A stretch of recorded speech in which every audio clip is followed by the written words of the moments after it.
But then we won't have our happy chaos sign. You just carry it. Welcome to Happy Chaos. Welcome to happy chaos. Are you tired? I feel like Kelly's not her typical self right now. I did wake up feeling like, because I haven't had to set an alarm. Like our bodies really naturally wake up in the morning to go work out. And so then I set it extra early. And then we turned it off and reset it for sort of early. So I am a little tired, but it's a good morning. Waking up. Yeah, it's a good morning for us here. It's early morning. Yeah. We have no apparent rhythm to film these podcasts. Yeah. Notice I didn't say to tape these podcasts. Anyways. He makes fun of me because I say tape, but. Who's going to tape it? Well, I just wonder when you watch it back, are you like, oh yeah, let's look at the tape. Well, no. Right. You would say, let's look at the video because there's no tape left. Anyways, today, Happy Chaos podcast, we are talking through social media and just kind of all about being here online, making these podcasts, but also all of our short videos and what we're doing on Instagram and the influence that we're having there. I got called an influencer last week. That was, I hadn't really heard anybody say that. Tell the story. Particularly, like right now? Yes. So we have a brand deal. Brand ambassadors. Yeah, we got a brand deal with a t-shirt company, Caruso, and part of that, what's the word? What do they use?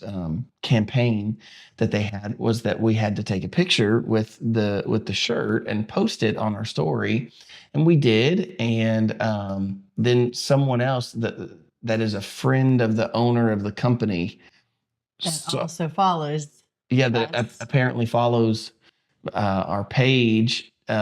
He saw me with the shirt and he was like, "Hey, look at this pastor." Sent this to the owner of the company. It was like, "Hey, look at this pastor that's like posting with our shirt on." And then of course the lady we've been working with, Jenna. She was like, "Oh, I'd like to introduce you to our newest influencer." And I was like, "Oh, weird." But it's true. Yeah. Other than like people who've said it like in jest, I've never had anybody like actually reference us. Like, oh, look at those influencers. Nah, I don't know who would say it like that. Right. So you got. I feel like it did happen. I pictured us like I don't know, up high on a wall or something. Like, look at those. Like they're flying. No, anyways, no, I just mean like in the sense of like, people have referenced me as when I was an upholsterer, they were like, the upholsterer, they referenced me as that when I was the preacher. Yeah, that now always get referenced as the preacher, the pastor. Mm-hmm. Y'all act different when I walk around. I see it. Everybody's doing one thing and then pastor comes. Sometimes people say it. Mm-hmm. They're like, "Oh, pastor's in the room, pastor's here." Yep. And I know that deep down that joke means y'all better quit talking about what you're talking about, because we're doing what you're doing. Right. Like somebody in the room may not know that he's a pastor, and so we're gonna get you to stop. So that's what that one means. It's like when your kids like kind of warn each other, that mom and dad are coming. That's what it's like. It's like, "Oh, pastor's in the room. Wink, wink." I love it. I love it. Yeah. Well, before we get into all things social media, it's Kelly's favorite moment of the podcast. Yes, it is. Comment time. The comment time. It's not that I don't like the comment time. I enjoy the comment time. Just I'm not as much as honestly, if it wasn't for Kelly, I would read like 2 comments. I would make it like a rarity, but Kelly would read in the opposite. Kelly would read every comment, all of them. We'll talk about comments here in a little bit. Yeah. Part of the reason too that we get these off of Facebook, all of these comments that we're reading we get off of Facebook, is because Facebook tends to be a little bit kinder than some of the other platforms. Yeah. At least for us. I mean, I'm sure different people have different, experiences, but for us, Facebook tends to be the nicer Yeah, I comments. would agree with that. I think we get the most of the mean ones off of YouTube and Yeah, Instagram. Instagram. Y'all are hit and miss. It's true. It's rough over there sometimes. Very true. I know you're owned by the same parent company, but it's rough. Yeah, it was like two different like clubs. Like, Yeah, I feel like Facebook is like the I feel like Instagram. There's a club on Instagram that follows us because they hate us. Does it feel that way? Yeah, it does kind of feel like that. I feel like that with YouTube though, like some of the comments. Oh, people, YouTube's the. And I'm like, Listen, why? Like y'all took your time to write a 4-paragraph essay to you about why they don't believe in God or why it's a mythical thing that you're. And I'm like, y'all, we see right through that. Like, okay, you know what I think? This is how I quantify it. Facebook was right to say you have friends on Facebook. yeah, So Facebook, we have friends. Instagram, I feel like we have, like two clubs. Like there's some that love us and some that hate us. So Instagram, I would just say sometimes, some of you, not all of you, some of you are mean on Instagram.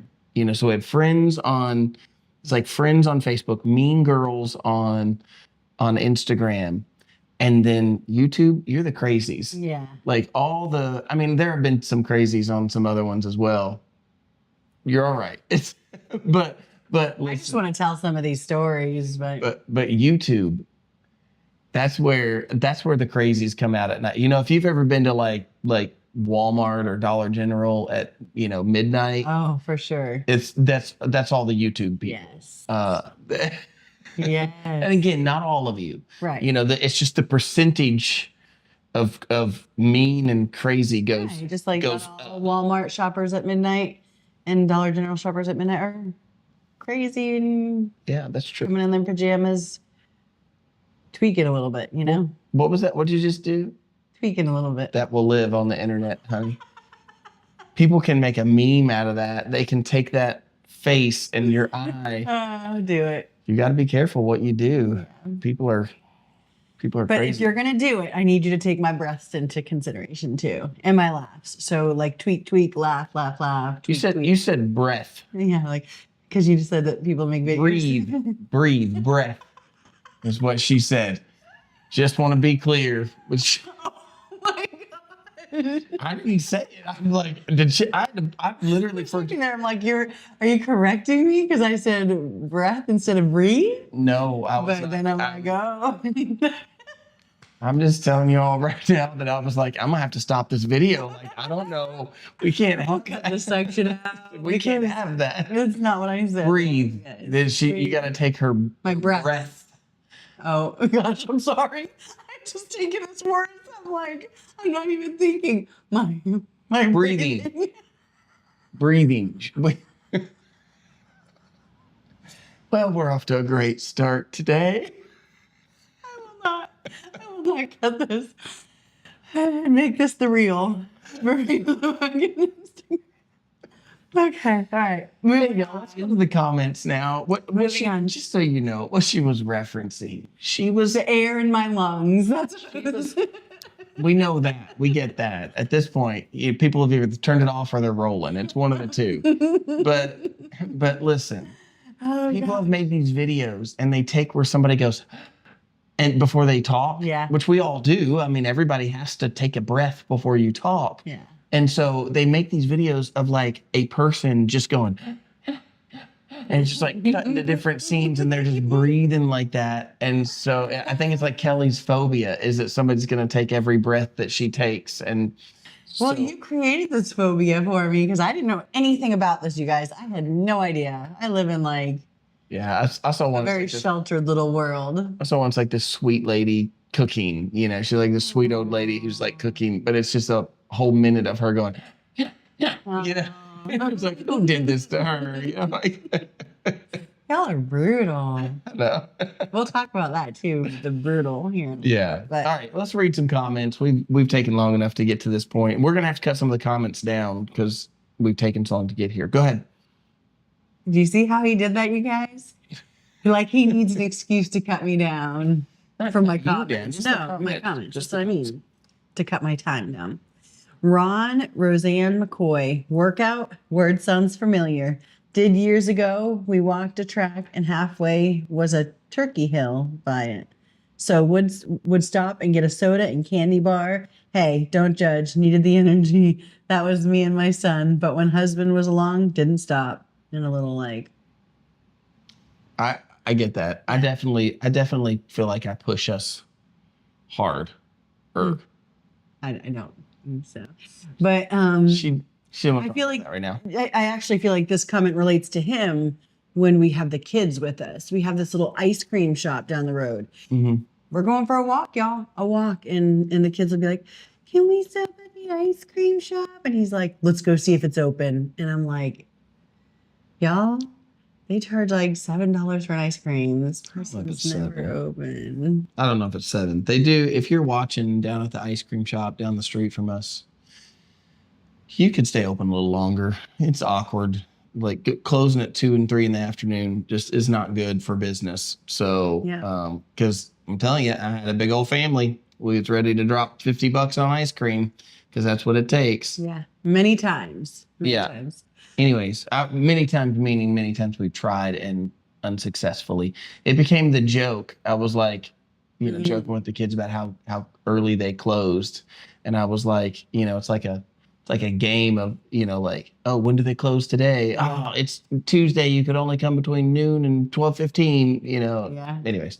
Okay, Gina Holmes says, I look forward to these episodes each week, listening while I garden. How fun is that? I know. Love you both so much. Thank you for sharing your life and wisdom and silliness. There's nothing silly. This is a serious podcast. This is serious business. I don't know. Gina, I don't know what you're talking about with the silliness. I used to have a gifting problem, so much joy in gift giving, and so I'm wondering if you all would share what widow site did you meet on? So I think we talked about that a little bit. The widow site we met on I think it was called Young Widows. Yeah. Or Young Widows and Widowers. Yeah, Young Widows and Widowers. And it's not specifically for meeting, although that obviously does happen. Mm-hmm. But, the goal is sharing grief sharing and just support, for widows and widowers. It's a big group now. I mean, there's lots of people there. So I haven't been on it in a long time, but I left it. Yeah, I think I have too, but if I haven't, I don't see it anymore. Yeah. So anyways, so that was the site. Thank you, Gina, for your comment. And as far as the gifting problem, I'm not certain that it ever goes away. I think you might just get used to it. It's a good problem to have, though. Faye Meager. That's right. I think Okay. that's right. Let us know if we did that right. Watching from Canada. You guys are the cutest. If I lived closer to you, I'd definitely attend your Sunday service. God bless you both. That is so sweet. Oh, thank you. I wish you lived closer too. But you can always fly over and come see us. You can always watch online too. Yeah, you can watch online. Yeah. Which I'm sure she does. Yeah. There's a whole online thing here. Yeah. So that's what we're talking about today. Shelley Feudman says, I would never come at you for gifting or for your coffee problem. I love to give just like you, Kelly. It makes me happy to give to others. I love coffee and Starbucks. I also love trying other coffee shops. That's only my thing. It's just like you could try others. I do. There's other ones that I like. Okay. Just they're not. Like matzo pie. They have a delicious. I've never heard macchiato. I've never heard you be like. Yeah, you have. Not in a craving sense. I've never heard you be in the car and you're just like, you know what I want? This little coffee shop down there. No, I've never heard that. No, you probably have. She said my daughter bought me a frother to make the cold foam, and I've been enjoying my own iced coffee at home. Bingo. That's what I'm trying to say. With caramel cold foam, so delicious.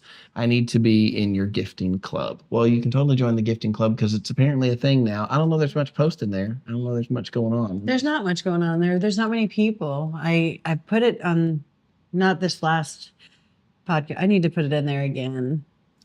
Yeah. Because I can only send invites to the people I'm friends with on Facebook. Oh, I see. Yeah. And so I need you guys to request to be in there. Ooh, I love this one. Yeah. Casey Rogers would love to track steps with you all. It would motivate me to do more, knowing there is accountability partners. Just have to get back into the habit of wearing my watch. Come on. Let's do it. Yeah, let's do it. When we get It's done, fun. when we get done with this, we've got a big old walk that we got to go take. Yeah. And so, yeah, we're all about it. It's Yeah.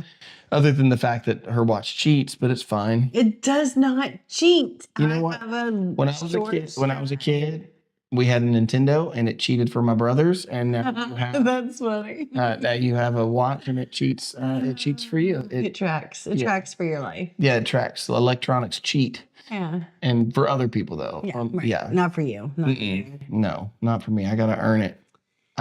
Here's what I have to say about our step challenge. Here's what I have to say. Okay. Have I ever beat you in number of steps? Yes. I want you to now think of how many more miles I had to walk to get you those had to steps. do 1,000 more steps. And for me, if we walk the same amount of miles, I'm 1,000 behind you. I know.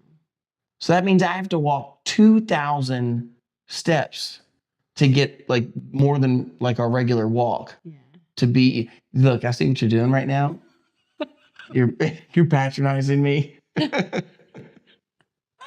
Listen. 2,000 steps is Give a me lot more something. steps. When we work out, like I push some weight. I'm not even He challenging. I'm saying burns that 100 calories more than me every workout. Every workout. So if I forget to I work, work out like my harder. watch dies and I don't have my watch when we're working out, I work out harder. It's fine. stop it. He always, so I could be like, oh, well, how many calories did you burn? And he'll be like 460. And I'm like, well, then that means I burned 360 because it's always 100-calorie difference. It is. It is like clockwork. 100 calories. Do I think your watch is cheating? No. But I'm saying that if we walk the same distance, the same 4 miles, and We're doing the same workout just because you're double the weight lifting that I am. I'm just telling you right now, I think that if you see what I'm saying, for me to win in steps, I have to go double as far. You don't have to go double as far. It's only 1,000 every 7,000 steps. Every 6,000 steps. You're 6,000, I get 7,000. Yeah, that's true. So it's not double. No, it's not double. I'm saying, but it's double as many.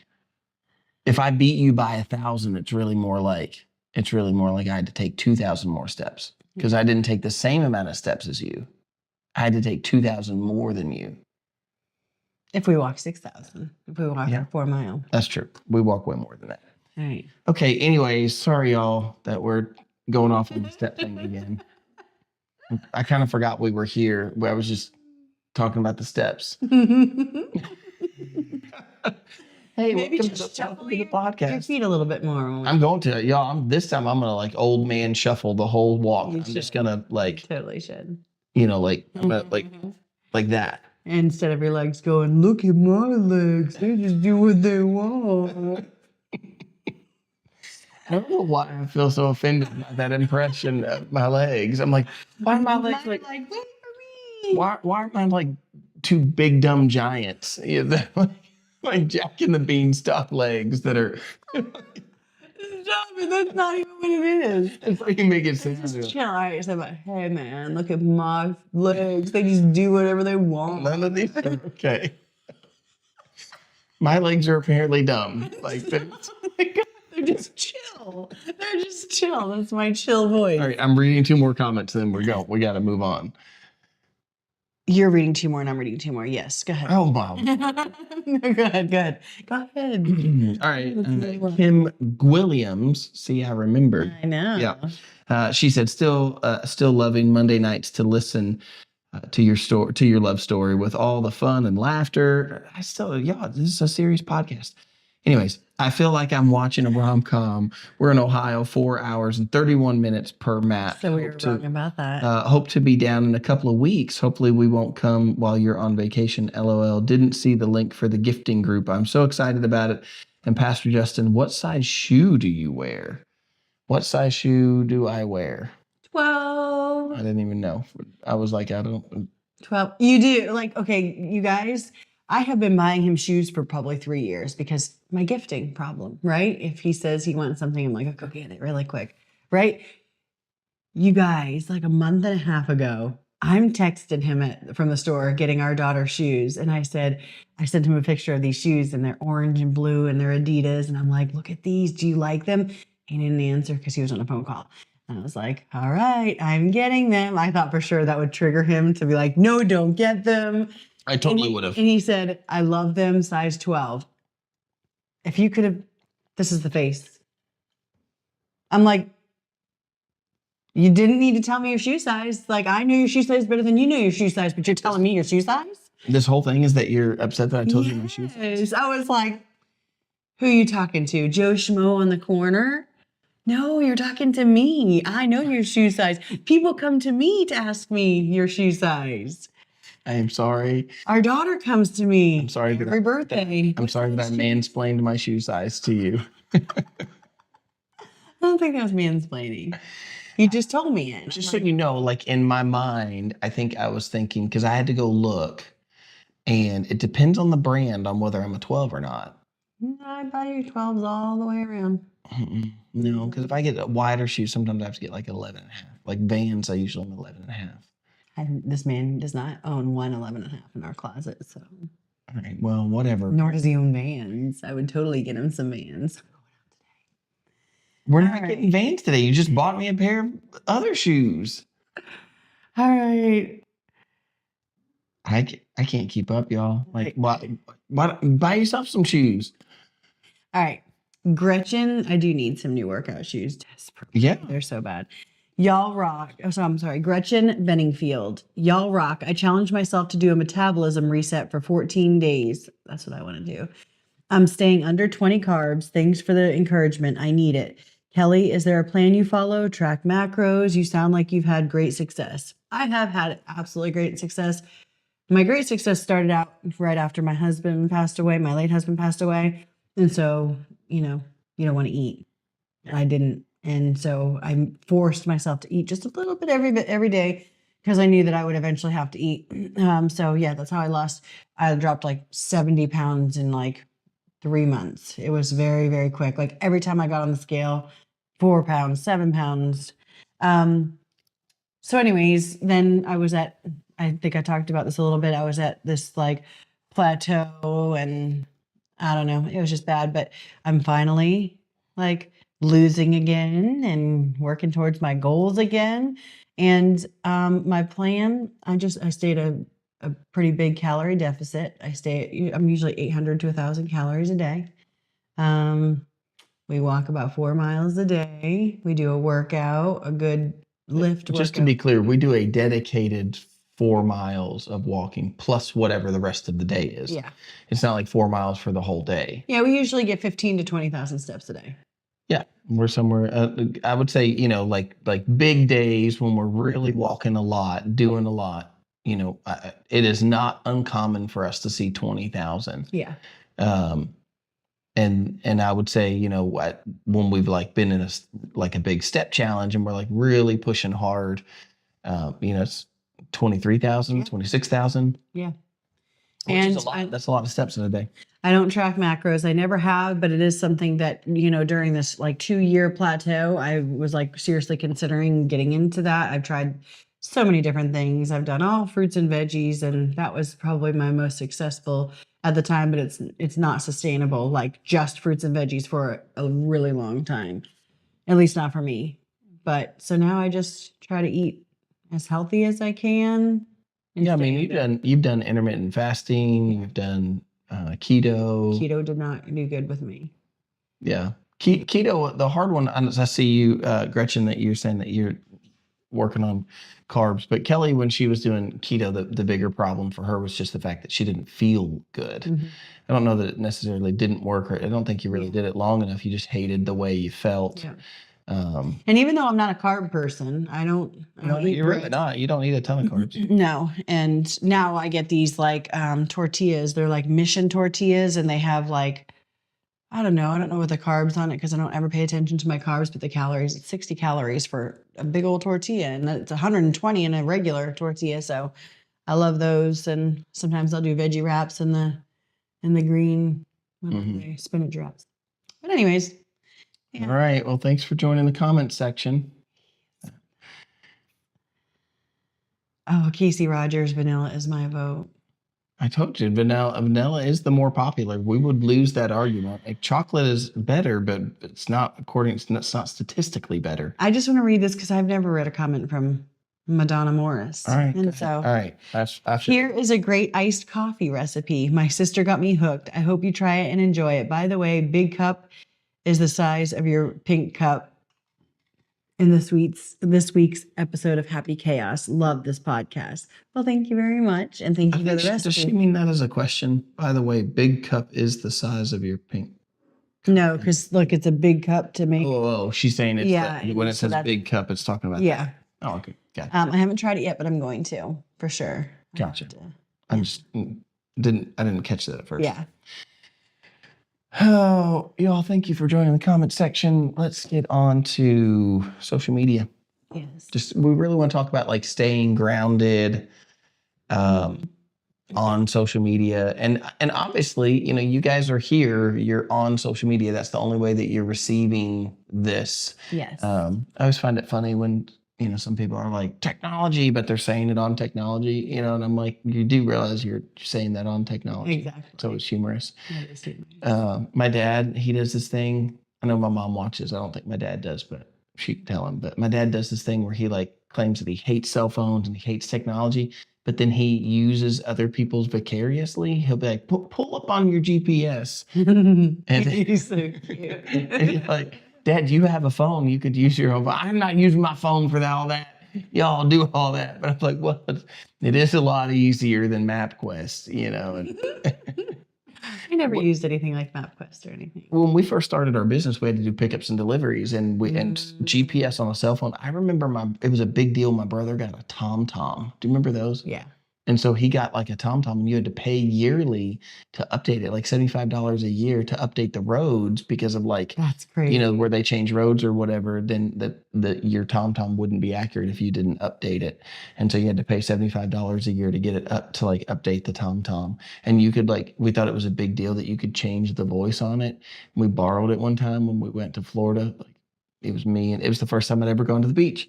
And we borrowed his TomTom, and then we changed it to like a girl voice, and all the kids called it Tammy instead of TomTom. That's funny. And so, yeah. Anyways, I changed my GPS to an Australian girl. Yeah. Just to make it fun. It's boring when you have just the same little voice, and so she'll say things really funny, and it gets us laughing. I love it. But then she changes midway through. I want to test the rock melon thing right now. I want to see try to get it to say cantaloupe in some way and see if it says rock melon because it's Australia. Y'all never answered. I don't know. Apparently we don't have anybody watching from Australia right now.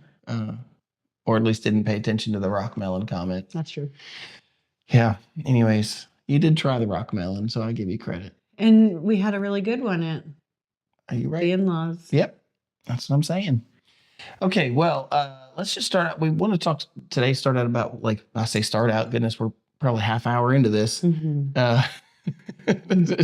Kelly reminds me of that Kermit meme that I always see. She's like, that's none of my business. As I say that you're going to spit it if you're not careful. You know what's funny though? Every time I put on a white shirt, I think about that. I think about Kelly. You almost spit your coffee every single time. You have to be careful. Kelly she just loves the comment section, y'all. That's her favorite section. All right. So, for us, we just had different starting positions. For me, social media, funny enough, if you were to go back probably 10 years ago, around the 10-year ago mark, I refused all things social media. I wouldn't have Facebook. I think MySpace was a thing back then. Yeah, it's probably, but a little more so I really, at first it was like, well, there's a lot of drama. There is. Yeah, there's a lot of drama. And I think there's a lot of, especially for men, there's a lot of temptation that's there. At women too, probably just in a different way. And so, there's temptation there, and that's all things. Don't misunderstand me. the enemy can use all things to be tempting. Mhm. And I see things in a different light now, but I'm just telling you, back then I was like, no, like I don't, something that I don't know if I ever verbalized it, but I definitely thought it was like, why do I need to like pictures of somebody else's kids or wife, or, like I wouldn't go through your wallet. This was way back in the day. Like I would go through your wallet and look at your pictures, And so, I don't know. It was just weird, the thought of it at first. And I'm saying at first, I was probably 2 decades late into the, Yeah. social media chat. It used to be chat rooms back in the 90s. And then, and I felt like that too. I felt like social media was like a glorified chat room. Mm-hmm. And so I saw it that way. It's a place for people to be mean to each other because they're hiding behind a screen. And also don't forget that, a decade ago, smartphones were relatively new and not everybody had one. I mean, I remember trying to distinguish the difference between Androids and Apples. I'm like, I don't understand what's so different about it. I didn't have an Apple and I ended up getting an Android. And so I'm just saying that, like, it's definitely taken a turn. There's a difference there in the way that we ingest all this information that we get. And so anyways, I hated social media. And I went to a pastor's conference, and this pastor made this reference about how Jesus went where people are. And he did not say social media, but in my mind, I felt the conviction of the Lord, and I just heard, like, he was like, Jesus would have found where the most amount of people are, and he would go there, and that's where he would take the gospel. And he had a lot of other things to say, but I just remember that being something that stuck with me. And I just felt so convicted I was like, I can sit around and be pouty about this all day long, but there are millions of people there that could use to hear the gospel, and I'm not taking it there. Yeah. And so I remember calling my wife, and I was like, calling Sarah, and I said, Sarah, like, I don't know what to say. Like, I think maybe we ought to start looking this direction for ministry. And so she agreed, but reluctantly. And we did that thing where we started out with like a combined account. It was like, it wasn't Justin, it wasn't Sarah, it was Justin and Sarah. And Facebook didn't like that. That was a weird thing too. Like that was something that bothered me. I'm like, I don't care that you don't like it, Right. like, so I think we had to like put the names together. You couldn't space them with an and because Facebook didn't like that. So you had to like, stuff them together, Justin and Sarah. And I'm totally down for that still, by the way. I mean, if you're not on it, I think circumstances are just different. But in our circumstance in that moment, it was like, hey, let's, we'll have a joint account. We'll share the account. And then slowly over time, the Lord just began to work more and more into that of like, this is where ministry, I say this cautiously, but my wife was listening to like podcasts and things from a guy named Gary Vee. And just be forewarned, he is super foul-mouthed. Like, he just says foul words all through his content, and I don't condone that. I'm not saying that I condone that in any way, but the stuff that he spoke about, he was intelligent, and he was intelligent about social media. And then it was kind of his stuff that he was talking about. If you have a business today and you're not utilizing social media, you are, he would say it in pretty strong language that you're being foolish. And he would say things like, you have an opportunity, he'd be like, go back 10 years or 20 years, the opportunity to put your message in front of 1 million people or, whatever would cost you tens of thousands of dollars. Yeah, for sure. To do that. And then now you can put your message in front of people for free. Yeah. And then he talked about like people who have a message. I don't think he really ever dove into the, religious side of things or the, the ministry side, or there's a word I'm looking for, but I can't seem to think of it right now. But, like evangelism, he did not dive into that in any way. But again, I kind of heard it that way because he talked about like some people, their whole thing is that they like have a mission. They have something they want to share. They have a truth that they want to share. And he's like, that's even more so reason that you would want to use Yeah. this type of a platform. And so again, that was just really impactful to me to think like I saw it differently. I saw social media differently. And this is a part, I know you guys have probably heard the story of how like I physically got started. Like Sarah got me downstairs and, told me to go down and make a video. And so I started making these Bible study videos as I was wanting to teach through the Bible. But a little bit before that and a little more, backup story to that was the fact of like, starting to see social media as a tool to spread a message, to spread the message of the gospel, rather than seeing it as just a place to, my initial view and what I didn't love was the idea of like making your personal life public. Right. And a place for friends to gather up. And I'm not saying there's anything wrong with that. Again, I think things have changed, times have changed. We don't log onto a computer to, go, I used to see it as a waste of time too. I'm like, you have to like go to your computer and go, you have to go, find this website and pull it up. Like it's different now. It's in the palm of our hand. It's, it's directly connected to our pictures, things are just different. So I see that part of it differently. But the thing for me that really changed my mind was seeing social media as a tool to spread the message, but most specifically for me, like spread the message of the gospel and do that via social media. And so with that in mind, that was like that was a starting point. And then and then that naturally led into, okay, now that I was opening myself up to the idea of being on social media and testing the waters of being on social media, then that led to the channel of, I want to teach through the whole Bible. How do I do that? How do I teach through the entire Bible?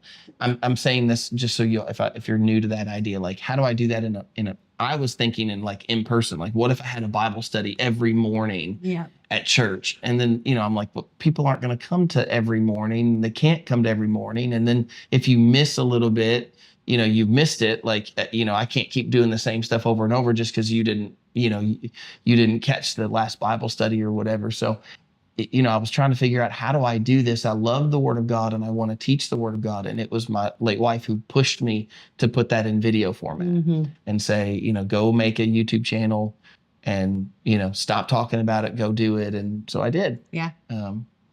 So there you go. That was kind of my starting point. I think yours is. Which even then, like you didn't see the Lord orchestrating a ministry so big right now, helping so many people. Yeah. Yeah. I mean, if you think of it from those terms, for me, it was a super slow growth. Yeah. On social media. I know people have these channels where they grow really fast, but mine was not that, and it was a grind. Yeah. And it still is, for that matter. But it was not a overnight success where it's like, oh, and I think a lot of people still have this mentality, like, oh, how do I get this message across, or how do I get famous or whatever? And they think, oh, I'm going to post a video and millions of people are going to see it. It's just not the way that it works 99.9% of the time. It just doesn't work that way. There are some people who have these overnight successes. I even know some of them, even right now. I know some of them that are kind of like overnight successes when it comes to social media. But for the most part, it's a grind. Yeah. And so for me, it was like here's a true story. The first year that I was posting these videos on YouTube, I only grew that channel by less than 100 subscribers. It took me over a year before I first saw like 101 subscribers. And, that's peanuts in the social media world. I mean, it's literally nothing. Yep. And then, the second year it was like 100 to, I think I went from 100 to like nearly 300 in the second year. And I mean, that's technically exponential growth, because it wasn't 100 went to 200, it wasn't like 100 one year and 100 the next year. It was 100 one year, and then the next year was like 200 went to 300. And then the next year, like 300 went to 1,000. And it took me to the third year before I finally broke 1,000. And then in that third to fourth year, I went from 1,000, I went up to like 4,000 or 5,000. So again, 1,000 in a year, and then to 4,000, 5,000 in a year. And then now here I am in my 5th year, and it's at like YouTube's at like 21,000 or something like that. But again, you can see that was when I put it in those terms, you can see it, yes, it's exponential growth, but it wasn't exponential growth in like, Right. You one weren't popping off. It wasn't popping off, not in any way. Yeah. And so it's just been a grind. It's just been a lot of work.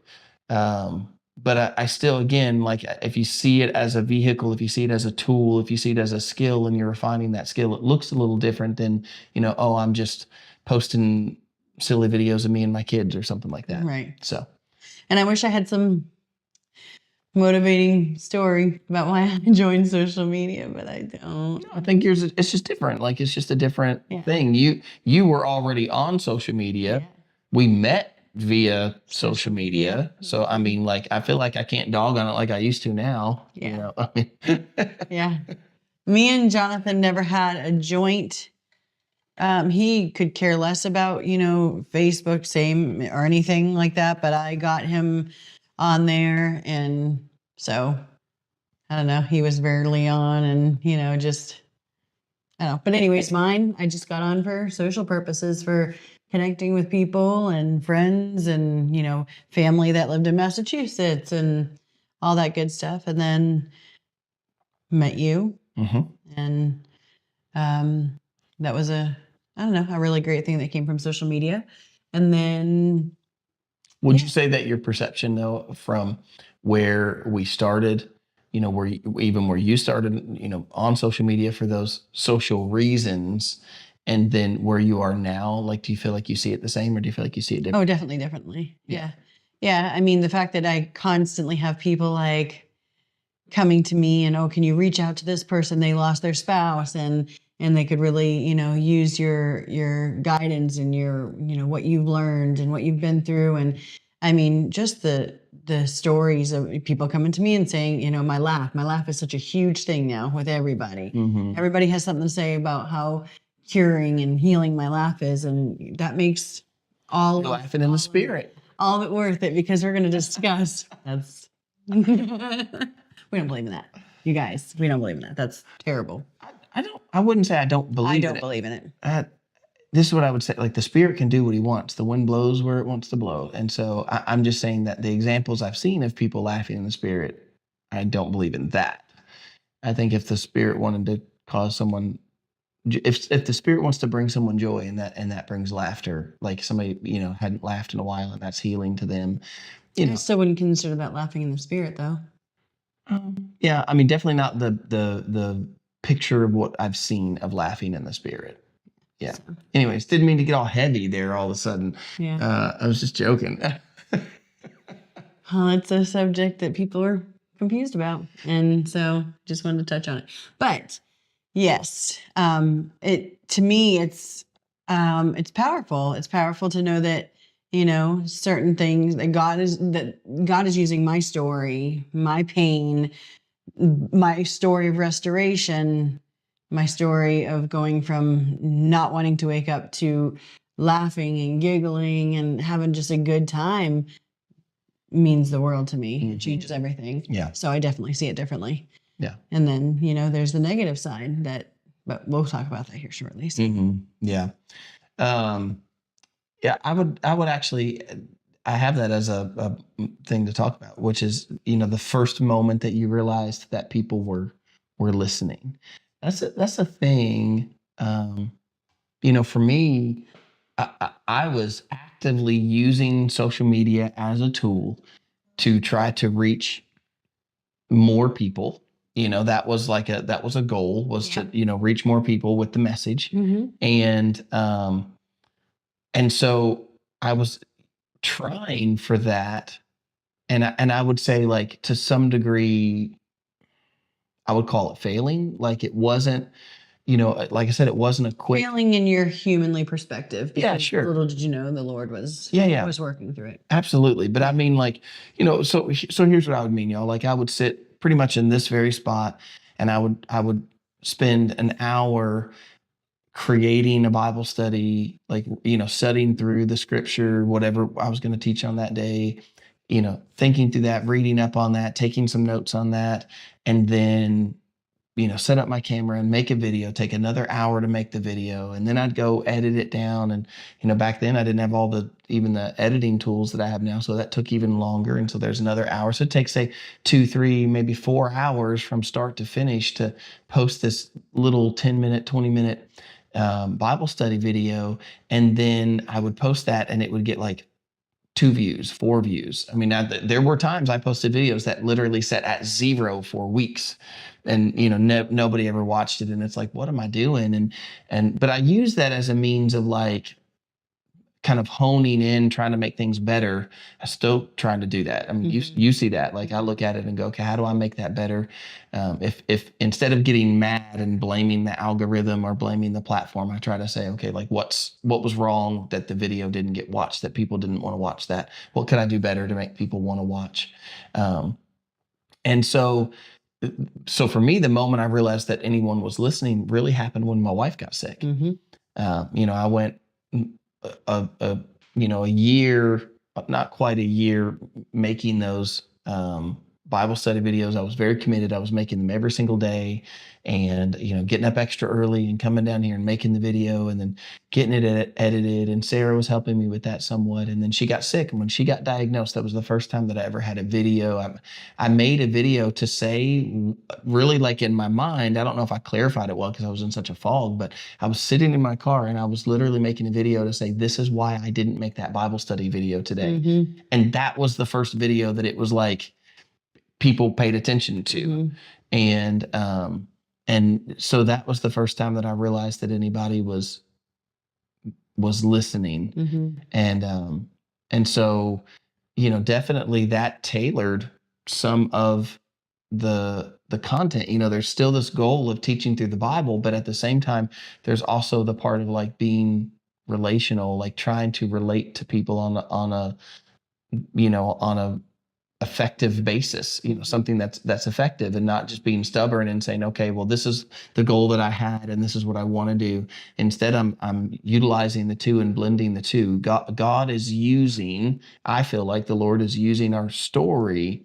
And it was a story at first of my wife being sick, and then it was of her passing, and then my personal grief and dealing with that, and then you and I now in this place of healing and reconciliation and on this journey together. And I feel like all of that put together makes that story that I feel like the Lord has been using. But for me, the first time that I felt like anybody was ever listening was when Sarah got sick. Yeah.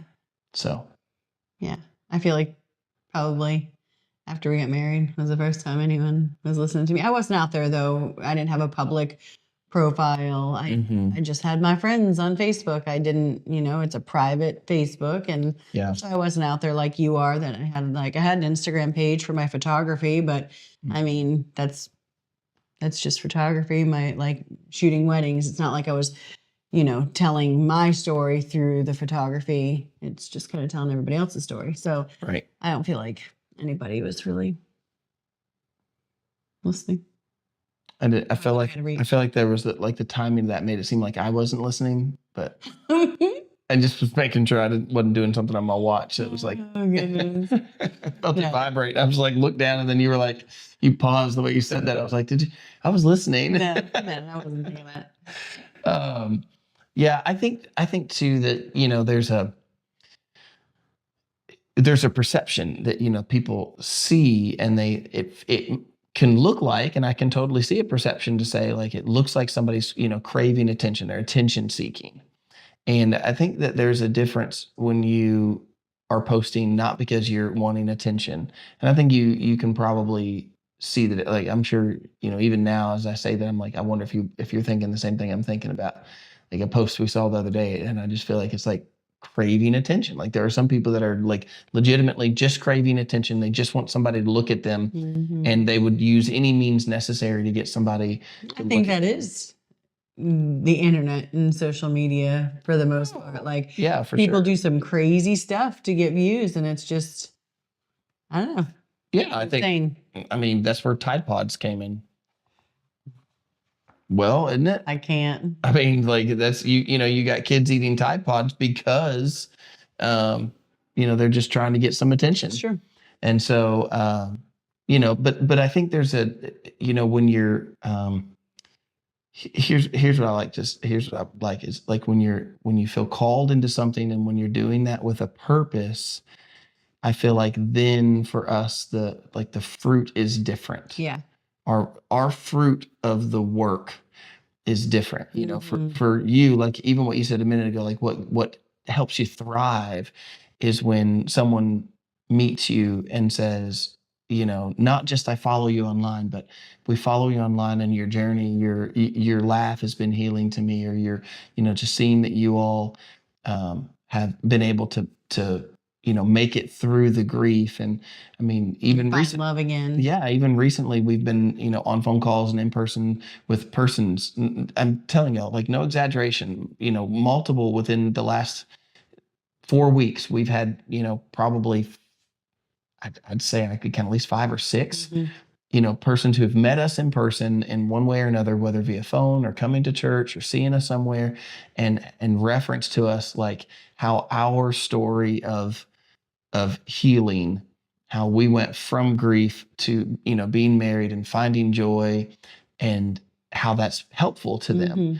And so that I think that that helps you to feel that purpose, and that fruit helps. Absolutely. So so it's not just seeking attention, but it's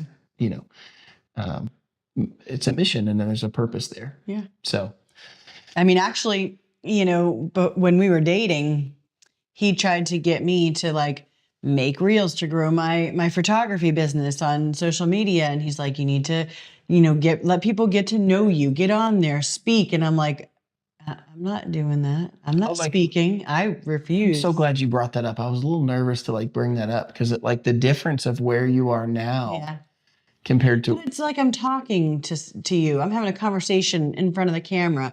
We made a reel the other day and I was silent with stuff in front of my face and you did all the talking. But it's still 2 people. It's not me by myself being like, let me tell you a story about something.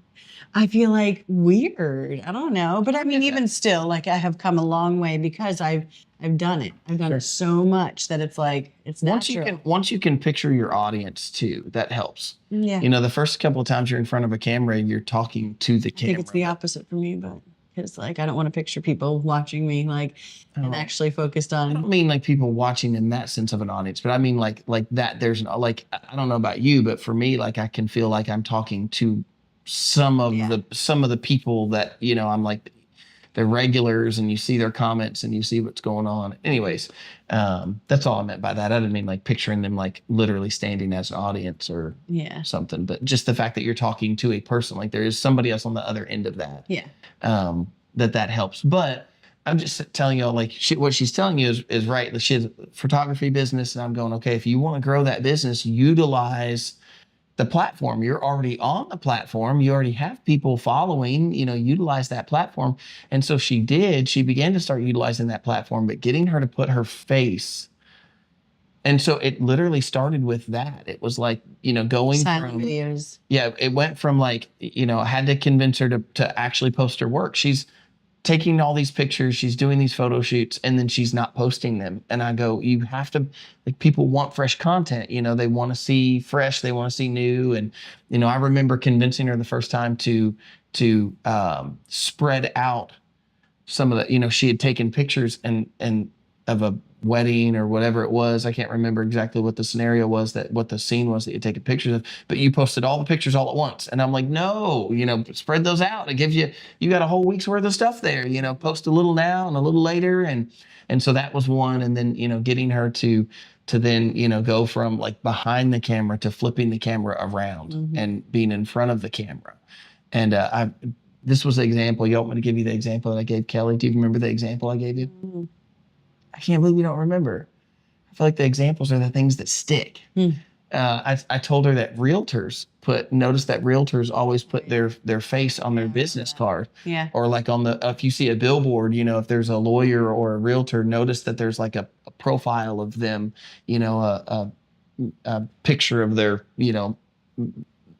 midsection up or whatever, they'll put a picture of themselves and that way they're trying to help you to relate to, like, get to know them or whatever. And so, I remember telling her, I'm like, look, if you want people to get in your photography business, then they want to feel like they know you. They want to feel like they get to know you. It's just marketing. It's not, it's not anything different than that. You're just marketing your business. And so, yeah. Anyways, that was it. I like this much better. I like people knowing me through. You just needed me to, like, get you to open up. Yeah, for sure. Because I'm still like, don't try and put me on stage. That's a train wreck. You'll get there. No, I won't. What are you gonna do when somebody in our audience here says, "Hey, can the two of you come out and come speak?" Okay, I could do that because I can sit and speak with you as long as I've got you You here. heard it here first. And telling my story. I think that's different too. Like, I can tell my story and have a conversation with you. But if I'm up on stage by myself, get her to do church announcements live. We can only do those as a video. No. All right. So I want to touch a little bit too on, like, what we say no to. Yeah. Because we are to a point that, this is monetizable, and even that, like, I don't feel like I have anything to hide. Like, there's no secrets there. We make very little off of the whole thing, to be completely honest. For all the time that we put into this, it's ministry. Like, the goal is not to monetize it. That was not the starting goal. If you were to right now, I would say it this way: like, if Facebook, if Instagram, if brands, if everybody took everything away, we would still be here, because the ministry it's a calling to share that message here. So, we're certainly not making posts for the sole reason of trying to win over the algorithm or some brand or, whatever. Right. That's not the goal. And we have the proof of that. I mean, I have 4 years worth of proof with no monetization. There is no, money to be made there.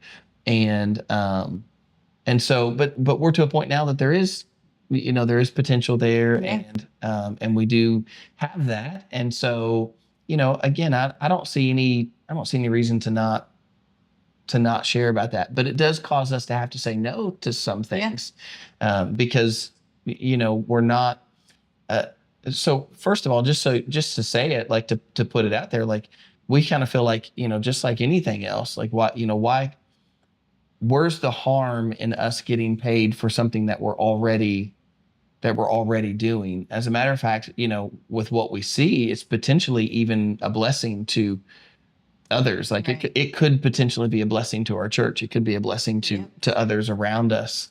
And so it seems foolish. And I'm not saying foolish in a bad way. Like, I know that there are other content creators that absolutely refuse any monetization so that they can stay true to their mission. And I get that. And, maybe one day I will be on a podcast saying, oh, we monetized and I wish that we didn't. And, but as of right now, we've monetized, which means that we have ads that come out on our videos, and then we get, monies from those ads. Interestingly enough, most of the time, those are laughable amounts of money. Yeah.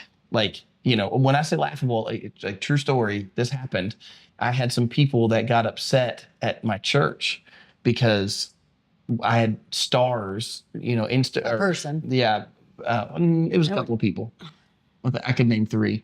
And so, there were stars on my reels, and the way it was set up then, I think it might be a little different now, but the way it was set up then was I couldn't turn them on some and turn them off others. There was one button on this, business suite, is like Meta Business Suite or whatever. There was one button to say allow for stars or don't allow for stars. And so, they'd popped up and said, oh, you can monetize this way. People can help support the channel. And so I click on it so that people can give stars. And some other people got upset because some of my content is my sermons and, clips from my sermons that I preach. And somebody got upset about that. And they said, oh, people are going to think that they're giving to your church, and really that's going to you. So you're tricking people. And then the question came up about monetizing in general, like monetizing those. And so it was asked me, that my church elders asked me to turn that off, to turn those off. Well, let's be, you went to them and you said, when they approached you about this complaint, you said, I am more than happy to turn that off if that's what needs to be done. If you feel this is a totally different podcast, but just, from a church side, I told them, I was like, I am an elder with other elders in the church. I'm the pastor, lead pastor, but here are these other elders in the church with me. And so I'm, the same rule that I would have for anybody else, I'm given to myself, which is, I want to be submissive to Yes. what their request is. And Yes. so they've requested to keep the peace for me to turn those off. what were you making?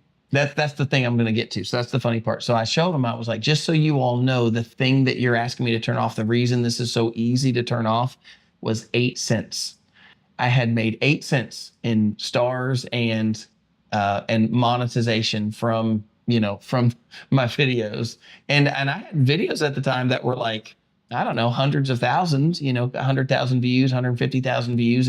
And the monetization off of that was on the Facebook side was 8 cents. Yeah. And so I just turned it all off. Since then, I've never turned stars back on because they were worthless anyways, at least in my opinion. So I've never turned those back on, but we have turned the monetization of the videos. We have turned that back on, but even still, very regularly, but Instagram is literally nothing. It's never been anything. It's y'all, no joke. Right now, I could show you. I don't have a way to do that, but like I could show you on Instagram right now. We're probably at something to the tune of like 95 cents for the month, or $1.50 for the month is what they give in monetization.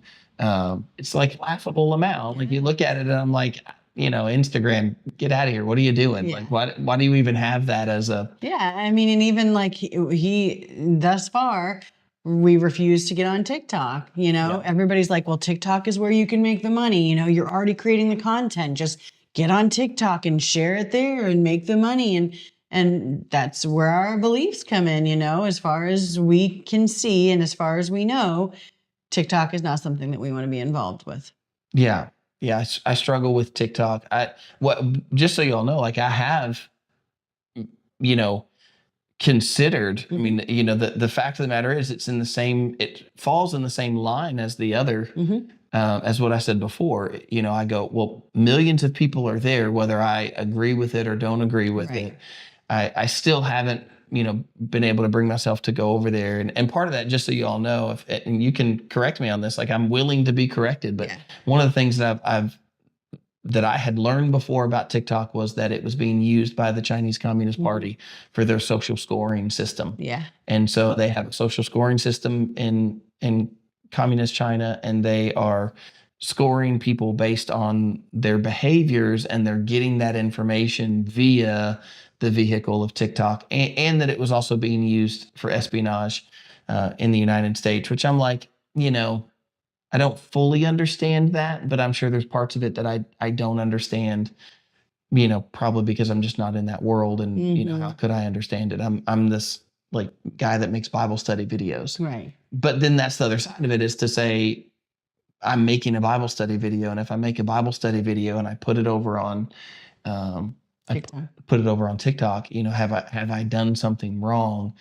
And so, But I guess that point was just to prove like where your thought process is and where you're coming from for Yeah. the few people that come against you and have said things like, no, in the comments, there's still some coming against, Yeah. even like advertisements. I remember one time he gets on and he just railed on me for the advertisement that was on his end. And I won't go into detail about what it was. And then I wrote back and I was like, those are tailored to your right. I was search. Like, that's what cookies are about, Yep. man. Like when you've accepted the cookies, Yep. that's what cookies are. It's Yeah. like, the cookie in the cookie jar, you want to get the kid to put his hand in the cookie jar. Yes. And so you put things in front of him he wants to see. I think most people know that by now. Yeah. If you think that you can talk into your phone and that it hears you and then gives you advertisements for those things, which I think that totally happens too. Don't you understand that the reason you're seeing the advertisements you're seeing, I have no control over those advertisements. I have a little control over those advertisements. And I try to set them. I have them set to, I don't want like X-rated content. Yep. I don't, but still stuff comes in. I think that one was like some sort of an adult dating site or something like that. Mhm. And, he was railing on me for seeing that. And I was like, brother, that's on your end. Like, that's not me. You know, that means that you're in some way that your phone thinks that you want to see that. Yeah. And so that's, that's not happening because of me. And even at that, I mean, I remember when I first monetized and I was questioning, should I monetize? Should I not? Because there's a guy that I follow on YouTube, and he does not monetize. He's got, he doesn't really do Bible studies, but he's got faith-based content. It's called Off the Curb Ministries, and he refuses to monetize at all. He won't monetize any of it. And I don't. If that's your conviction, like, go with that. But I'm just saying that there is definitely conviction in what we're doing. Monetizing has become a part of it, but then it's caused us to say, and I gave you all like the super negative, like Instagram giving $1.95 or $1.50 or something like that. But it's not all that way. Don't misunderstand me. I mean, we do make more than that on YouTube now, and on Facebook most of the time. I think that we make more than that. Significantly more than $1.50. Nothing life changing, nothing earth shattering. Y'all don't misunderstand me, but into the hundreds. Yeah. Sometimes the hundreds and hundreds. Yeah. Like one time. No, we've done. No, it's been more than once, but it's definitely like growing. It's just like anything else. It happens once, and then it happens again, and then it happens kind of more regularly. I will say YouTube is at least consistent. Yeah. YouTube's very consistent, definitely, in what it is. But then that leads me to like so one is just the monetization of the platform itself, but then to the monetization of brands. We have, with no brand deals whatsoever and no, really nothing coming in to speak about on social media. We've said no to several things. I got invited to this, what I thought was like, oh man, that's going to be like right up my alley for content. It was this, basically like Bible app.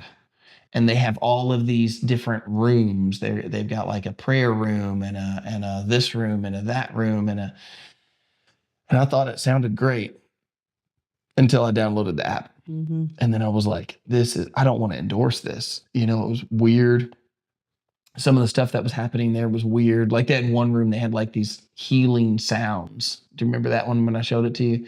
It was like they had these like, it was like a room you could go into in the Bible app, and they have like healing tones and I'm not here to get on you about that. I do know that there are some things with frequencies, but I'm here to promote God's word and the truth of God's word. And I'm not trying to get into whether or not 550 hertz is gonna, heal somebody or something. Like, I have no dog in that, but even more so, then there were some other things on there that were weird. And I'm just saying that I was like, this is not for me. Like, I can't do this. Like, they're offering to pay me to endorse this, but I can't endorse this. I had the same thing happen with a guy that had like which sounded good at first. He was like, it's all about like his whole deal, his whole mission as a company was to like help men get off of pornography.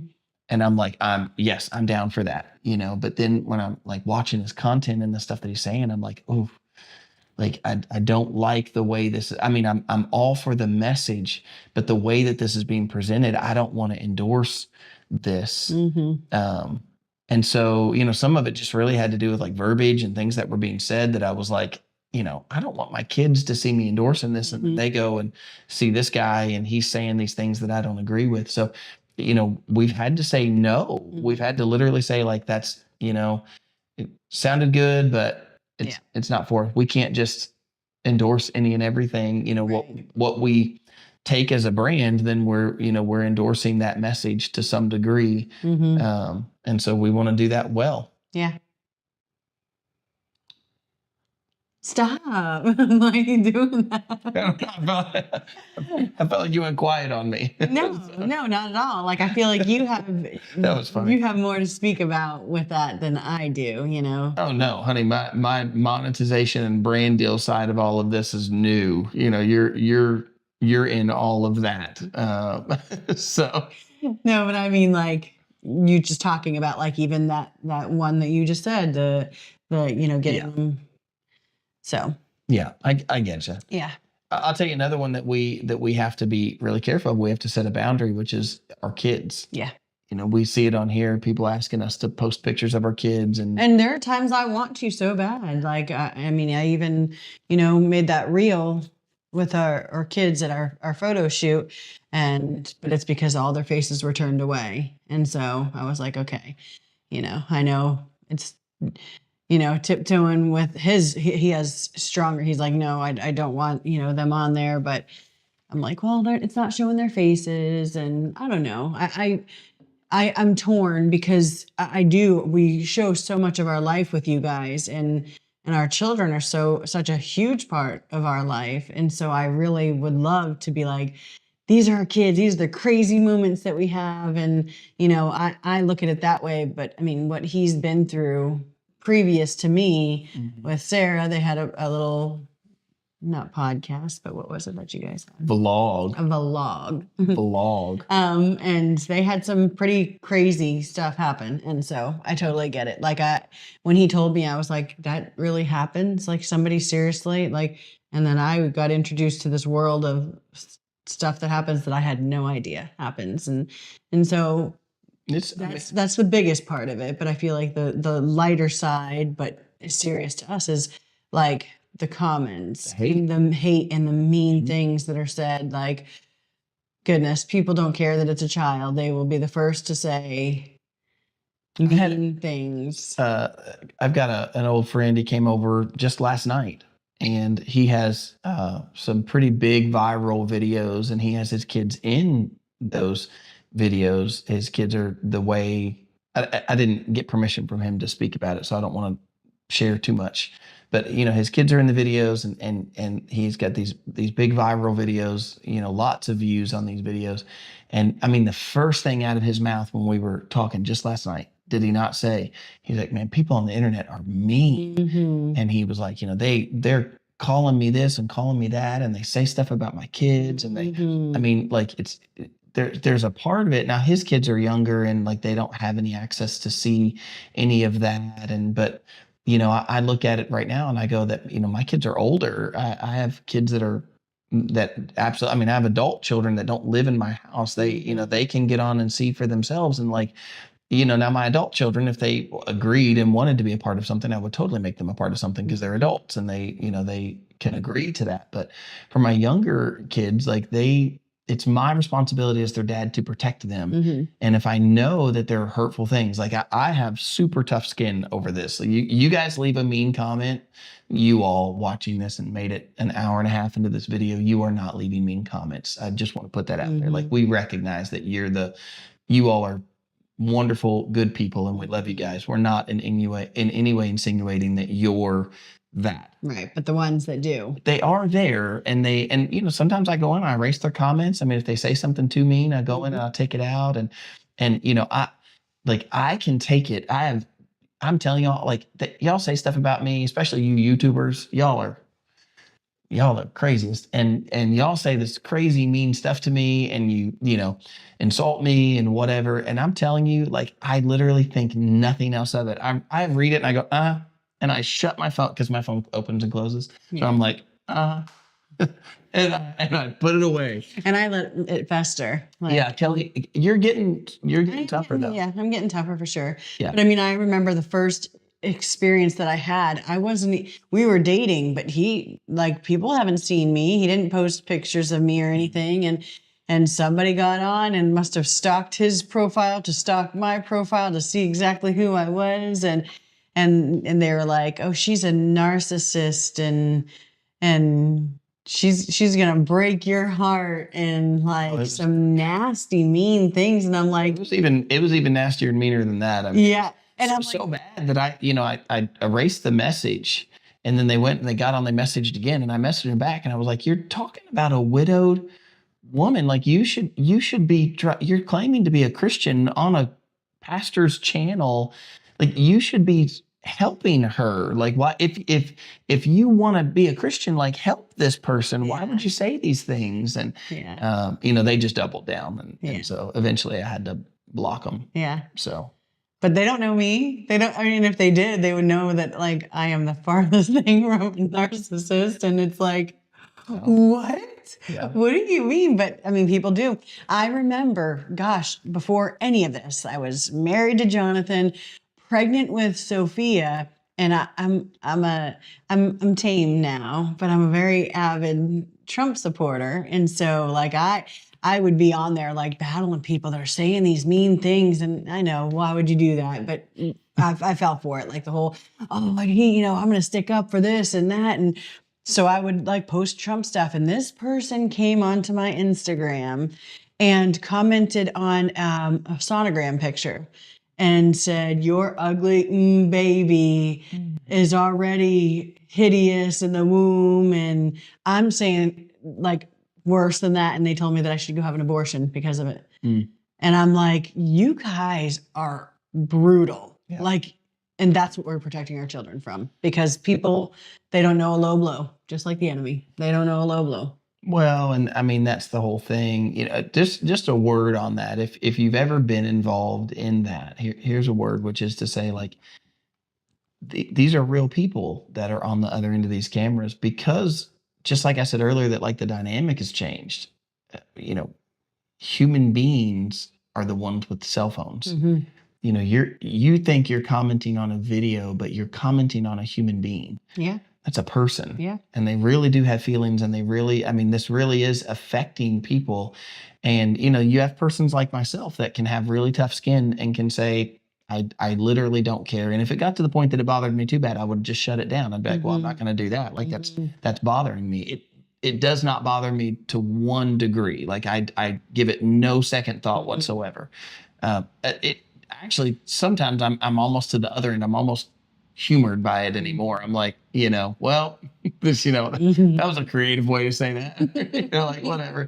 But I think ChatGPT is helping people come up with more creative comments. Yeah. Yeah. Like more creative ways to say the mean stuff. I think so too.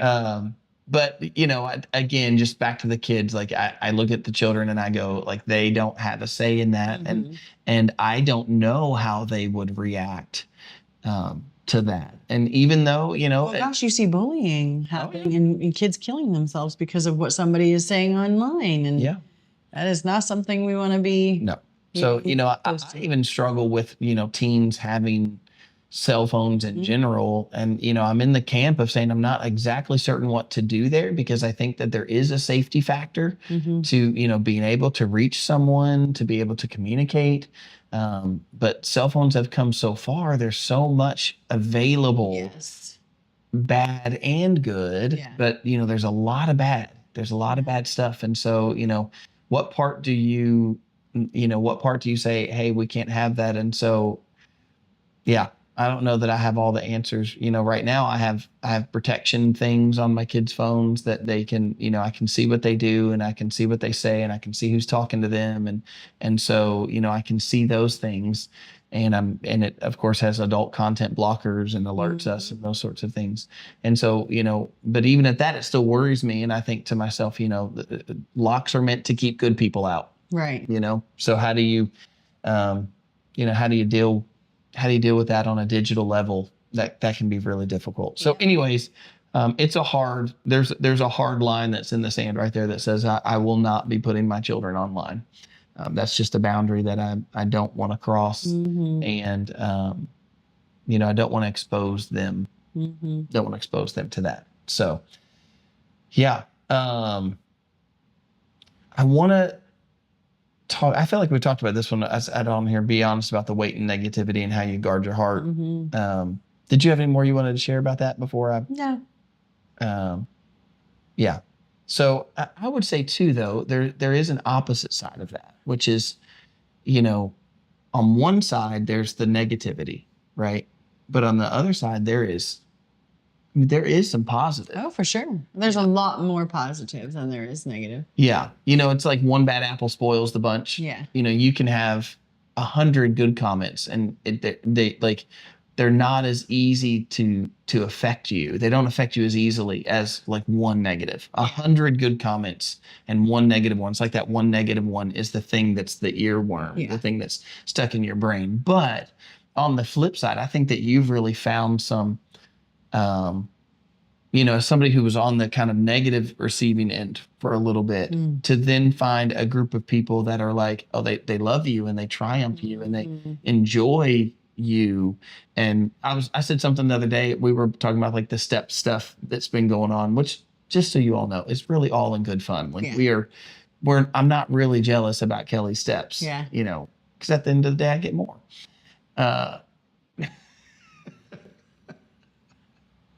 I'm saying I go further. Right. Yeah. I have to walk harder. Yes.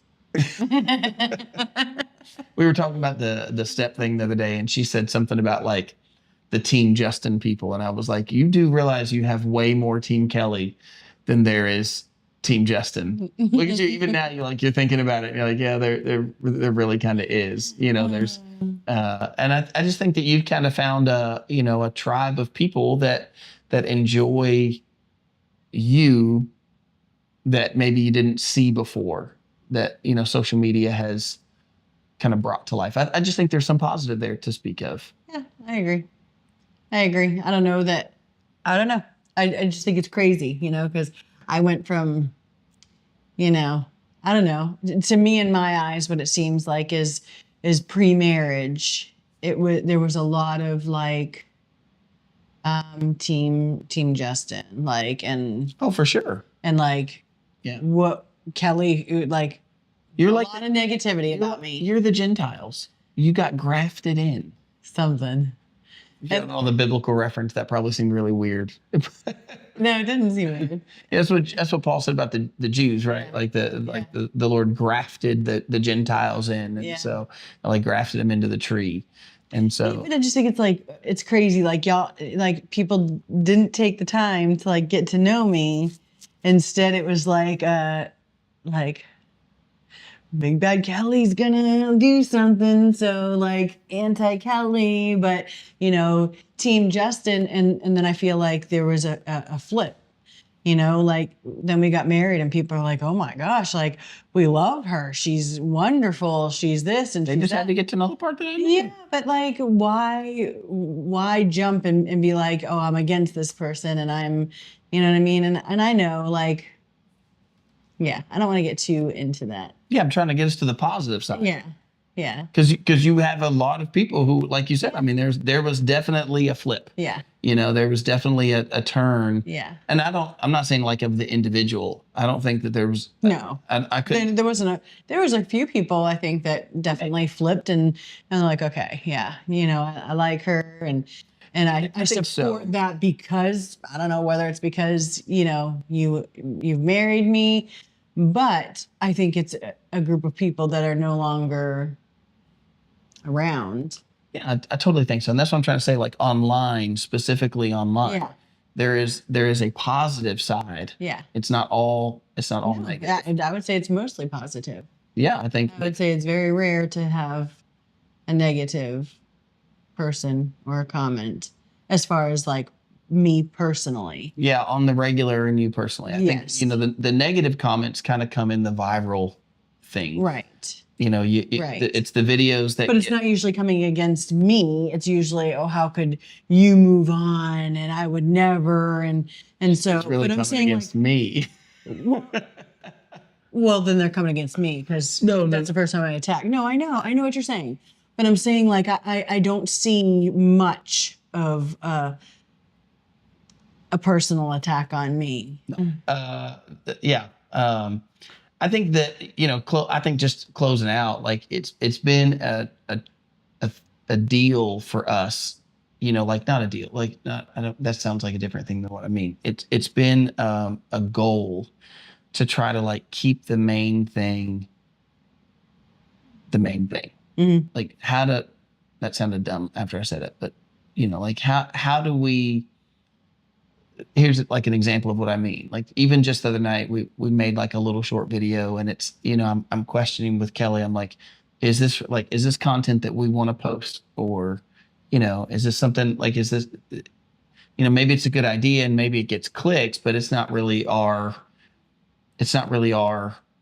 platform. It's not the goal. Like we really do have a goal of trying to be ministry minded, and that ministry is expanding in different ways. And like here on the podcast, it's definitely expanding into it's expanding into something different, where it started out as like just Bible study as the ministry, but now it's definitely this kind of relational ministry where we've got a chance to relate with people, and we've got a chance to relate with people on a level that it maybe is helpful or healing to them, or sometimes just brings joy, and but still I totally don't just believe but see it as like it really is ministry. And so keeping that as the focus, like I'm not here to make TikTok dance videos. Not that anybody would want to see that anyways. Could be viral. There's a lack of rhythm there. You could do, what's that one where the kids like do that, like flossing? Oh, flossing. Yeah. I was going to say the gritty. I'm like 10 years behind everything right now. I'm talking about flossing. I don't think kids have flossed in a really long time. No, I saw one of our children flossing just the other day, and I was like, "Are you flossing over there?" So I think they were doing it as a joke, like a nostalgic joke, but totally just saw it 2 or 3 days ago. Yeah. I don't think you see as many people flossing. Like there was a moment that flossing in and of itself had its own viral moment, and then now it's gone. But yeah, I don't think anybody's doing the gritty anymore either. No, I don't think so either. But I think it could be viral, whether good or bad. I think that I'm going to pass on the... But what if it's the Forrest Frank song? What if you're quoting scripture and flossing? Oh, goodness. I would watch what you say, though, Forrest Frank song, because my goal is to get you pastors of the church to do the put my heart back together thing. Well, I think that's like the church's social media. Yeah. Like that's not my... And it's for fun, just to... Right. Yeah. Yeah, and I think too, I mean, there's something to be said about like demonstrating that fun side, demonstrating that loving side or that relational side, because that's part of it. Yeah. But it still has to get us to the point of our mission and what we're trying to accomplish. So we're not in any way saying that every single thing has to always have a Bible verse to be ministry. Some of it is relational ministry, and that's a means of ministry. Like, that's a means of evangelism. Is to build relationships, and that's not to cheapen relationships and say, oh well, you're only building relationships to try to evangelize or try to proselytize. No, it's not that at all. It's to say that the best form of evangelism, the best form of sharing the gospel is by building a relationship with someone. So that's part of what we have to do here online. And that's part of what I feel like the Lord's kind of given us this ability, this means to that end of building relationships. And then, the ultimate goal for us is sharing the gospel. Yeah. How do we do that? How can we do that as a couple? How can we do that as a family? How can we do that in what we teach? How can we do that in what we promote? How can we do that in what we post? And so, I mean, we post a lot between the platforms. Goodness. I mean, if you're following just one platform, you might be like, oh, they didn't post in a few days, but that's only because you're only following one platform. If you're on all those different things that we're posting on, goodness, I mean, we're posting multiple things every single day. I don't think there's a day in the week that we're not. Right. Well, and it's not just our personal, like we've got all of our personals, and then we've got the church social media, we've got the school social media. I mean, there's a lot involved in this ministry. Yeah. So, then that forces us to have to take time. Sometimes we just have to be like, okay, like we're turning them off. No comments right now, no replies, no anything, just turn it off. Like we have to just... And as a matter of fact, I will say that it's actually caused me to like kind of lose the more personal side. I mean, I have like a personal account on Facebook, and there are times that I'm like, I haven't looked at that in days. Not that I haven't been on, but I've just been on posting things or commenting back to things or whatever. But I haven't been able to take the time to just say, oh, well, I just was scrolling. Right. I guess to some degree it did end the doom scroll. Where we saw this video one time and we've always liked to quote it, where it's called 911. So funny. There's this, I'm sure there's probably been lots of people that have done it, but there's this like lady and she's on her phone and she's like, "Oh honey, look at this." And she leans down and then there's her husband like laying on the floor and there's a ladder beside him, like you fell off the ladder. She's like, "Oh yeah, 911, 911." and that's us sometimes. We'll see, you know, the other one on the phone. He's like, "Did you 911? Did you?" Yeah, because you'll pull up your phone to like look up a phone number or to look up some kind of information. And whatever pops up first on your phone, like whatever you were on last, it's like, oh, look at Billy Joe just was doing this the other day. You know, it's like, wait a minute. I was in the middle of getting a phone number. I was in the middle of doing this. Yeah. So yeah, I think that, you know, that's the long and short of it is, you know, staying on track, staying on mission, staying on point. And like, that's the goal. That's the goal that we have here on the podcast, but also just on all of it altogether. Mm-hmm. So, yeah, I think it's time for us to go on our walk. I feel like you got tired, but it's not midnight. I know. It's like 8 a.m. I know, but I'm used to like getting up and that's the first thing we do is we go for our walk and work out. So like I'm ready for it. Maybe one day we'll do our podcast on the walk. I'll need a selfie stick. But then we won't have our happy chaos sign. You just carry it. We'll edit it into the video. Oh, there you go. Floating happy chaos. Yeah. You could probably do that. You probably can. Put it as like a sticker or something. Yeah, you probably can. Yeah. I mean, we have good talks on our walks. Yeah, we like this will not end. It's not like we're gonna just go walk and not talk for the next hour. We're gonna chat it up. Yep. Exactly. Except when we're going uphill. Sometimes I feel like I'm like walking uphill and talking. I'm like, why am I talking right now? It's true though. It's true. At least jogging. Like when we're jogging, it's like no talking. We're going uphill. Yeah. Well, if you made it all the way to the end of this video, to this podcast, here's what I would ask you today. Like I understand not everybody's got the same type of platform that we have with social media, but what are some boundaries that you set up on your social media? Like what are some things that you say, like these are things that I want from this, even if it is just socialism or whatever, but these are also some boundaries that we set up because I think everybody has to set up boundaries on social media. It can be the Wild West, so to speak. Yeah. And so, you know, what are some boundaries that you personally have set up that you keep to say, like, this is what me and my husband do, or this is what I do with my kids, or this is what I just do personally to keep myself pure or to keep myself from, you know, whatever. I don't know what that could be. I'm like making up scenarios in my head over here. So you guys tell us, like, what are some boundaries that you all have when it comes to your social media? Yeah. All right. Well, we better go walk before Kelly falls asleep sitting up. No, I'm not gonna fall asleep, and leave us some good comments. Yeah, you better now. So if you've made it this far, let us know if you want us to do an episode where we just do comments. Nobody wants that. I'll bet you guys do. I want you guys to let me know. I don't think so. Or where we answer comments. Maybe we'll do a live happy chaos sometime. I think it's great when your comment is read, but I feel like it's hard when I hear other people. Like if I'm on something and somebody reads my comment, that's like, oh, they read my comment. But then like other people's comments, it's hard for me to pay attention. Okay. I wonder if y'all feel the same way. You can tell me do you enjoy the comment section? But what are you gonna do if they're all like, we don't really like that part?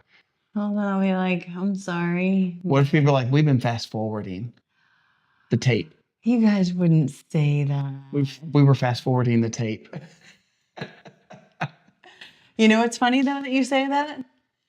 Our friend Kama, she came to me the other day, last Wednesday, and she said, just so you know, like I have a guilty confession. I was like, okay. And she's like, I watch every podcast, but I only get to the comment section and then I knock out, I pass out because I fall asleep to it. She said, but the comment section is my favorite section. That's all I want to listen to. Okay, well, at least she's like, I know you guys' story and stuff, so I don't need to hear all that. And she's like, but the comment section, I have to listen to it every time. There was a couple of people asleep in church yesterday. Like they were full on asleep. I think it's just my voice. I don't know. How could you fall asleep to that? I don't know, but they were out. I mean, what? Like he was young. He looked like he was a teen. He was out. Maybe it just looked like it from where you're at. No, he was out. I mean, Lauren posted a picture of her boys, and like at first I was looking, I was like, is he asleep? But he was in the Word, and she's like, I love seeing my boys in the Word. Maybe there were some in the Word, but I'm telling you, this boy And he wasn't the only one. There was a couple yesterday that were like nodding off. Interesting. Yeah. I'm a very boring preacher, you all, so it tracks. Okay. Opposite. All right, y'all. Yeah. We'll talk to you on the next one. Episode 16. Look how far we've made it. No. We're like the Shania Twain song. Yeah. 15 we're at. So 5 more and we make it big. You know what? I would just one more question, which would be this: like, what would you all, if you all had something? We have a lineup of stuff that we want to talk about, but like, what would you all like to hear? We would love to hear Yes. that. I mean, we're not going anywhere. We're not going to change anything in that Right. way of saying like we're not. But I would just love to know if there's something that you guys are like, oh, I wish you would really talk about, or I wish you would Yes. dive into, because obviously we're just an open book. So, But PG rated. PG 13. for sure, I think our audience, for the most part, it's a PG audience. Yeah. Well, we were on a podcast the other day and they started bringing up stuff and I was like, He was not. I am not comfortable with this right now. So I tried to just move us off. I know. And so I'm like, don't ask us to dive into that I stuff. don't know if that was the podcast though. I think you're talking about. We were on a grief group. It was like a Zoom call grief group. So it was video form, but it wasn't a podcast. It wasn't going to get posted. Right. But it was still. Yeah, I was like, I don't know. Can we can we skip this part? Welcome to my world. Okay, guys. See y'all next time. Bye.